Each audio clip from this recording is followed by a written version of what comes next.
ginisa, diretsahan ng Committee on Energy, Finance at Ways and Means, Public Services ng Senado. Ang Energy Regulatory Commission, kinatawan ng Department of Energy, lalo na po ang mga opisyalis ng Manila Electric Company sa controversial na system loss na matagal na, dekada na nahihirapan at pinahihirapan ng mga consumer na Pilipino, hindi lang ho dito sa Luzon, kundi buong Pilipinas.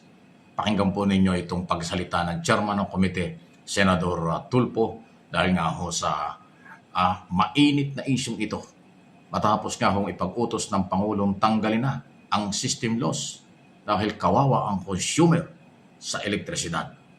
At kabilang dyan, amyendahan, baguhin ang IPIRA law na dahilan kung bakit may ganitong nangyayari. Kailangan wala kayong losses, ipasa nyo sa amin. Yung pagdadagdag nyo ng mga tao, ipapasa, ikakarga na naman sa bill namin. Hindi na mo namin problema yun. Hindi na rin problema ng consumer yun. Magdagdag ka ng tao mo, mag-expand ka, wala kaming pakialam doon. Ang gusto lang namin, kuryente, bumibili po kami. Bumibili lang kami ng kuryente sa inyo, binibigyan nyo kami ng kuryente, pero yung sinasabi mo na, para bantayan, walang magnanakaw. Bakit kami na naman nasasagot noon? Parang lagi na lang kami sasagot. Ganito lang sa bibigyan kita ng example. Kung nanakawan po yung tindahan. So sa susunod na next week, gagawin niya, tataasan niya lahat ng presyo ng paninda niya. Kasi lalugi siya, na-hold up siya, o nasunugan siya, o binaha yung tindahan niya, nasira. So may mga losses siya. Dapat sir, meron kayong mga miscellaneous na mga losses.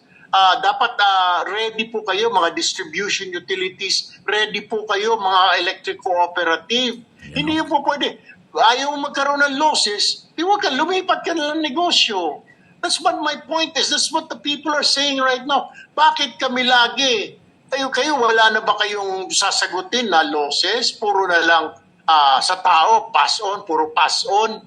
Lahat na lang pinapass on. Napakagandang negosyo pala nito. Hindi ko naisip sana, tayo lang ako ng electric company din para... Ayan po ang tahasang pananalita, pagsalita po ni Senador Erwin Tulfo, ang chairman ng komite, diyan sa unang public hearing. Matapos nga ho yung pag-uutos ng Pangulo doon sa State of the Nation Address sa SONA, alisin niyang system loss na yan. Grabe, ano ha? Alam niyo, mahaba yan eh. Hirap na hirap magpaliwanag dyan yung tinatawa ng Manila Electric Company.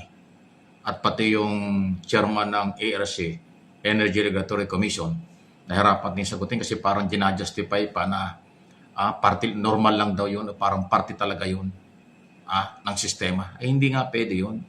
25 years na ho yung sistemang yan. 25 years na ang IPIRA law, kaya dapat baguhin. Lumalabas ho dun sa hearing, hindi nalulugi ang mga power industry, ang mga producer ng industriya ng elektrisidad sa bansa. Tabo talaga, paldo talaga sila. Kasi nga, paano malulugi? Lahat ng nawawala at yung kailang pagkalugi kung meron man, ipinapasa sa consumer. Yun nga yung system loss. Ano yung pagkalugi na pwedeng nangyayari? Halimbawa sa isang barangay, may jumper dyan. Kung 1,000 tao nakatira dyan, 200 jumper. O edi yun yung system loss. Yung jumper na yan, yung illegal ng 200 na yon, ipapasa doon sa 800 na mga mamamayang walang kalaban-laban. 10 lang po yan. Kung dito sa Metro Manila, meron tayong more or less 25 million na. Kung halimbawa aabot ng 1 million, ang jumper or illegal connection dito, ipapasa yun doon sa kabuuan ng nakatira sa Metro Manila. Walang kaalam-alam, walang kasalanan. Ganon po yun. Yun ang ginagawa nila. So wala talaga silang lugi. Talagang tabo, talagang kita ng malaki. Walang lugi. Produce sila ng produce, supply ng supply. Tapos pagka mayroong problema, ipapasa nila sa consumer. 25 years na kung nangyayari ito. Ngayon lang ito, sa ilalim ng Marcos administration, sinilip at inilalaban ang kapakanan ng consumer. Yan ang Pangulo. Bakit hindi ito nakita ng mga nakaraang pangulo ng ating bansa? Ha? Marami tayong naging pangulo dyan ng mga ekonomista, artista, congressman, dating senador, abogado, matatapang pa yung iba. Yung tapang nila tungkol dyan, wala eh. Itong Marcos administration na sinasabi niyong mahinang presidente, siya pa yung nakakita at siya pa yung lalaban ngayon at nag-utos. Tatamaan talaga ang mga negosyante. After 25 years, ngayon lang nagkabukuhan. Kaya pala maraming nagninegosyo dyan. Kaya pala maraming mga negosyante na iniiwan yung ibang business. Pinapasok ang pagpoproduce ng power. Yung pala naman wala silang kalugi-lugi. At napakalaki nakikita. Isipin mo, halimbawa mamuhunan ka ng 10 milyon. Sigurado nakikita yung 10 milyon mo, walang pagkalugi kasi pinapasa nga sa consumer. Yung halimbawa nasira ng mga planta, nasira ng mga transmission, or kung ano mang kable dyan sa mga probinsya o kahit dito sa Metro Manila. Yung pagpapagawa nun, sisingilin din sa consumer. Parang walang puhunan yung mga kapitalista. Yung initial na kapital lang nila, ang hawak nila, palaki ng palaki kasi wala silang dinadagdag na negosyo na kapital, parang gano'n. Lahat pass-on, pasa rito, pasa ron. Isipin mo, pag binasirang kable, pag ni-repair nila, kung magkanong gastos ipapasa sa consumer. Dapat kanila, hindi ba parang kotse? Pag bumili ka ng kotse, binili mo sa kasa ng kotse, kung ano mang brand yan.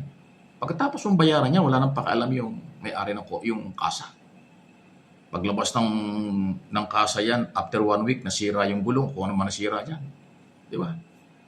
O kaya 1 year, after ng 1 year warranty, wala nang pakialam. Ang gagastos doon ay yun ang may-ari ng sasakyan.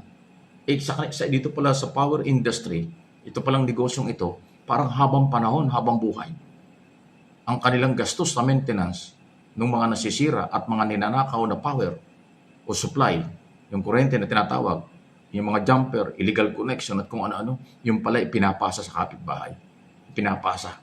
Kaya kung kayo nakatira, pasintabi na ho na yung mga kapitbahay nyo o yung kabarangay nyo ay siyang katutak ang mga squatter dyan, pasintabi na, illegal connection, yung pala ipapasa sa bahay nyo. Wala kayong kaalam-alam. Kaya pala yung mga nakatira sa mga ganyan, naka-aircon pa. Tandaan nyo, dito sa Metro Manila, yung ibang mga squatter dyan na area, tingnan nyo, ang aircon nila 24 hours. Illegal connection. Pero ang magbabayad pala noon ay yung katabing matinong bahay. Yung building na matinong negosyo. Ganong kagarapal sila. Puro pass on. Ngayon, nagkakabukuhan na. Kaya kailangan nating suportahan mga kaibigan, mamamayang Pilipino, ang labang ito ng ating administrasyon. I-amend ang ipiralo. Tanggalin ang BAT, tanggalin ang system loss. Dahil 2 dekada at kalahati na tayong naaabuso. Please like and share, subscribe and follow.